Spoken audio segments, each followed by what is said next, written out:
मित्रांनो, नवक्रांतीमध्ये मी नवनादेट आपले सहर्ष स्वागत करीत आहे. आज आपल्याकडे साहेब आलेले आहेत. त्यांचं नाव जाणून घेऊया आणि ते कशासाठी आले तर तुम्हाला लगेच लक्षातच आलं असेल का हा CCTV कॅमेरा सरांनी खरेदी केलेला आहे. तर नाव सांगा. माझं नाव फारुक मुल्ला आहे. मी सोलापूरहून आलेलो आहे.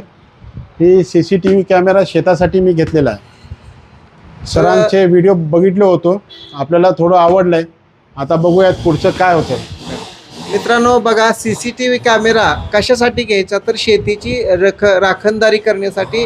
सरांचं जे शेत आहे ते किती किलोमीटर आहे सर? 27 किलोमीटर सोलापूर. म्हणजे तुम्ही जिथं राहता तिथून 27 किलोमीटर सरांचं शेत आहे. मग शेतामध्ये काय चालू आहे आणि शेतामध्ये बाबा आपल्याला काय चोर घुसलाय का किंवा काय गोष्टी आपल्याला बघायच्या असतात, गडी काम करतोय का, आणि ह्या सगळ्या गोष्टी बघण्यासाठी सरांनी हा CCTV कॅमेरा आपल्या YouTube चॅनलला बघून